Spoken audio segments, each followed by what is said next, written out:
Bonjour à tous, aujourd'hui petite vidéo pour vous parler de conscience quantique. Il y a à peu près 1 an et demi, j'ai eu la chance de suivre une formation de soins quantiques avec Richard Gandon, qui est l'auteur de l'Oracle quantique, qui est l'auteur aussi d'un livre qui est paru récemment qui s'appelle « Vous êtes des magiciens divins ». Qu'attendez-vous pour changer les choses ? Donc Richard Gandon m'a ouvert sur une conscience quantique, une conscience que j'avais sans savoir peut-être poser les mots dessus. Et aujourd'hui, je voulais vous transmettre les bases. Évidemment, le quantique, c'est assez vaste, assez complexe, donc on va diviser le sujet en plusieurs petites vidéos pour y aller tranquillement tous ensemble. Mais cette première vidéo, elle pose les bases donc, de qu'est-ce que la conscience quantique et finalement de qu'est-ce que ça peut vous apporter à vous dans votre quotidien, dans votre vie. Parce que oui, le fait de changer de vision des choses, juste ça, de changer au niveau des croyances, va changer vos comportements et va avoir des conséquences réelles dans votre quotidien. En gros, ça vous permettra de reprendre les rênes de votre vie, de réécrire votre destinée, de gérer, de traiter vos blocages, de vous libérer de certaines mémoires, etc. C'est d'ailleurs ce que je propose en consultation, les consultations que j'appelle soins quantiques. Alors la conscience quantique, qu'est-ce que c'est? C'est un bien grand mot. Et bien en fait, on va partir de plusieurs petites théories. Vous prenez ce qui vous parle évidemment, et on va partir de l'infiniment grand. En fait, si on pouvait se poser qu'une seule question en quantique, c'est « et si tout était possible ?» Pour commencer, je vais casser peut-être quelques croyances. La croyance notamment au niveau du temps et de l'espace. On entend, donc c'est posé par des principes physiques, on entend que voilà, le temps existe, que le temps est linéaire, que ce qui s'est passé avant, on va dire, est ici sur l'échelle, et ce qui se passe après est ici, et nous sommes ici. Tout est linéaire, c'est-à-dire qu'on parle aussi même de vie antérieure, c'est-à-dire que ce sont des vies que vous avez vécues avant, vous êtes en train de vivre votre vie actuelle, et vous allez revivre d'autres vies après. Et bien, en quantique, on va oublier ce principe linéaire et plutôt se concentrer sur l'instant T, l'instant zéro, l'instant présent. C'est-à-dire que ce qui s'est passé avant n'existe pas. Ce qui va se passer après n'existe pas non plus. Ce qui importe, c'est ce qui se passe maintenant. Et tout se joue maintenant. C'est-à-dire que, très concrètement, ce qui va se passer après va dépendre de vos actions qui vont se passer maintenant. J'ai déjà expliqué dans une vidéo précédente. Donc, le seul moment qui existe, c'est l'instant zéro. Et quand on parle de principe linéaire en physique, et bien quantique, on va supposer que à l'instant T, on a une multitude de choix qui s'offrent à nous et tout autant de réalités alternatives qui s'offrent à nous. Et bien, si par exemple, au lieu de parler de vie antérieure, on parlait plutôt de vie alternative. Imaginez que mon âme là est en train de faire cette vidéo et de m'adresser à vous. Eh bien, pourquoi il n'y aurait pas une autre conscience de moi-même qui est en train de vivre d'autres expériences dans d'autres réalités, peut-être une réalité alternative à celle-ci, une réalité dans laquelle je n'aurais pas pris mon téléphone pour vous faire une vidéo et qui est en train de faire complètement autre chose, et pourquoi pas une vie alternative sur d'autres plans qui est en train de vivre à une époque, qui est en train de vivre d'autres expériences complètement différentes. Donc on oublierait le principe de avant-après et on serait plus dans l'instant T et ce serait le seul moment qui existerait. Pourquoi on parle de ça dans l'infiniment grand? Eh bien, ça ouvre des champs de possibilités. Ça veut dire que tout ce qui va se passer à l'instant T va définir ce qui va se passer ensuite. C'est-à-dire qu'en changeant votre propre regard sur votre situation, vous allez changer la réalité qui va s'imposer à vous. On va parler du temps. On parlait du temps qui était linéaire, c'est-à-dire que vous êtes levé par exemple à 6 h ce matin, aujourd'hui on est 14 h, donc vous vous êtes levé avant et vous allez vous coucher après. Et bien en fait, on va oublier ça, on va se concentrer sur l'instant T et sur la définition du temps. Le temps, est-ce que le temps est linéaire? Eh bien c'est un petit peu la théorie qu'on va remettre en cause. Pour vous citer un exemple, imaginez que vous êtes sur le quai de la gare et que vous attendez votre conjoint, ou vous attendez un ami. Un ami que vous n'avez pas vu depuis longtemps, enfin vous êtes très très impatient et vous attendez sur le quai de la gare. Vous regardez toutes les 30 secondes l'horloge qui est au-dessus de vous, ou votre montre, et le temps vous paraît infiniment long. Vous regardez l'horloge, vous avez l'impression que vous tombez toujours sur le même chiffre, ou que 1 minute paraît des heures. A contrario, vous appréhendez un examen par exemple. Vous êtes en train de préparer vos révisions, votre examen, et le temps passe tellement vite. Vous avez l'impression de ne pas avoir réussi à boucler le programme. Vous appréhendez tellement l'événement que, bim, vous y êtes déjà. Qu'est-ce qui s'est passé entre les deux événements? Est-ce que le temps s'est accéléré pour quelque chose que vous appréhendez par exemple? Est-ce que le temps s'est réellement détendu lorsque vous étiez sur le quai de la gare en train d'attendre votre ami? Eh bien non. Concrètement, le temps a continué à défiler de la même manière pour tout le monde. Alors qu'est-ce qui a changé? Ce qui a changé, c'est vous, et c'est votre perception. Le temps, lui, n'a pas changé, les minutes ne sont pas devenues des heures, ni des secondes. Ce qui a changé, c'est vous. C'est votre perception. C'est l'intention qu'on y a mis. On était tellement impatients que le temps nous a paru long. Ou le temps nous paraît rapide quand on appréhende quelque chose ou quand on vit un bon moment. Les retrouvailles avec votre ami, ce moment intense, va vous paraître quelques secondes, alors que le moment d'attente, qui a peut-être duré que quelques minutes, vous a paru des heures. Donc votre vision va définir la façon dont vous allez vivre les choses.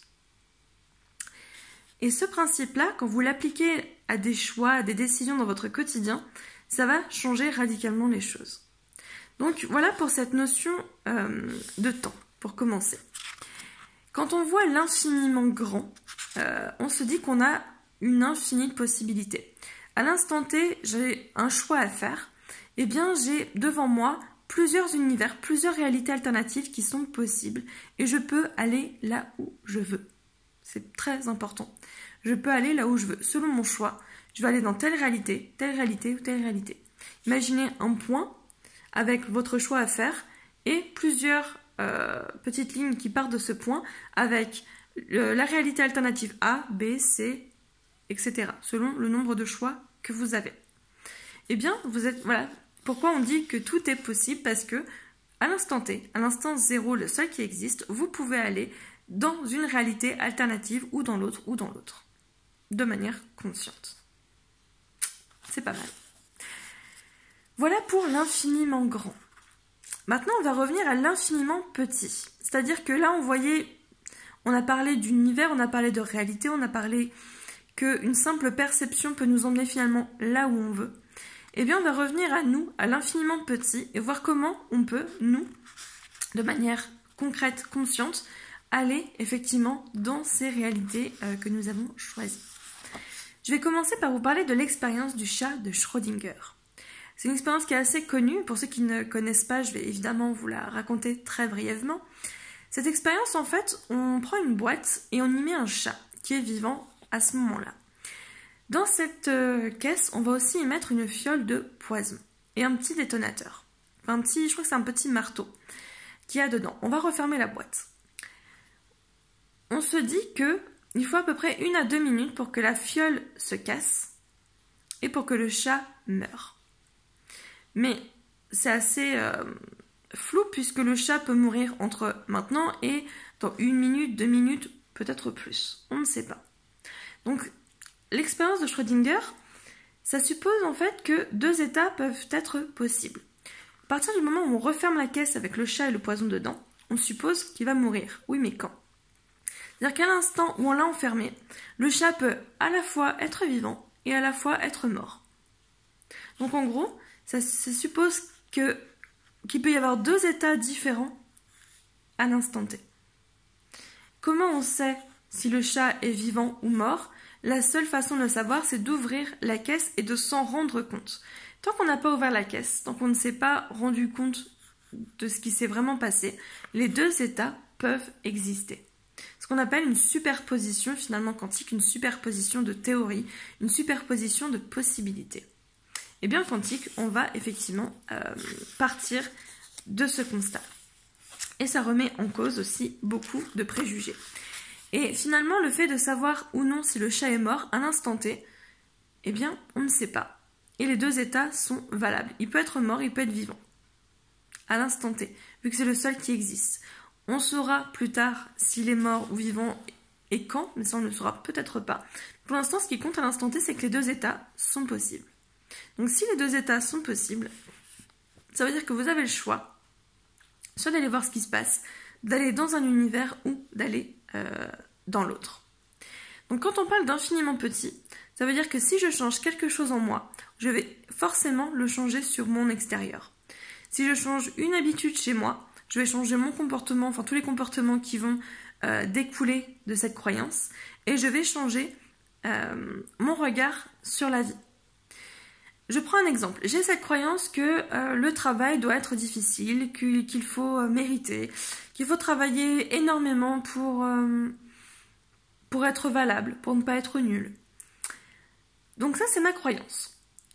Les comportements qui en découlent, c'est que je vais travailler énormément, je vais m'épuiser au travail, je vais peut-être mettre ma vie perso de côté, je vais voir le travail comme une souffrance et pas comme un plaisir, et finalement le regard que j'ai par rapport à ça va être assez négatif. Ça va être vraiment assez souffrance. Si je change le regard, si je change ma croyance, si je me dis que le travail finalement c'est œuvrer, c'est pas souffrir, le travail c'est faire ce qu'on a envie de faire, c'est mettre ses ressources à disposition de soi-même, d'autrui, de son environnement, que je n'ai pas à travailler 70 heures par semaine pour mériter ou valoir quelque chose, que je n'ai pas à me juger, qu'on n'a pas à me juger non plus.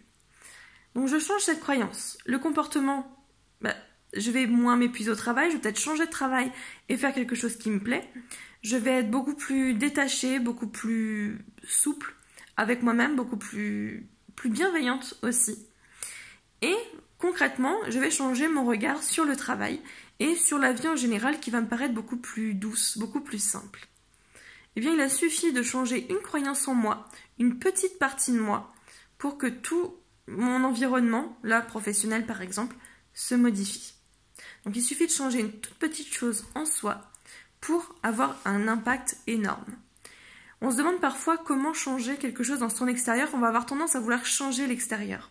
Eh bien revenez plutôt en vous, en changeant une petite chose en vous, et ça va déjà changer tout l'extérieur. Un exercice que je fais faire, c'est à mes clients par exemple, c'est le fait de regarder par la fenêtre. Regardez par la fenêtre le matin et regardez ce que vous voyez et ce que vous ressentez.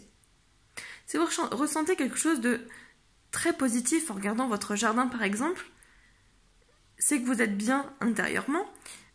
Et si vous voyez ce jardin tout triste, tout net par exemple, c'est que intérieurement, il se peut que vous soyez triste aussi. Et bien, alors que le jardin en lui-même n'a pas changé. Quand vous regardez une chose, on peut avoir un regard complètement différent dessus.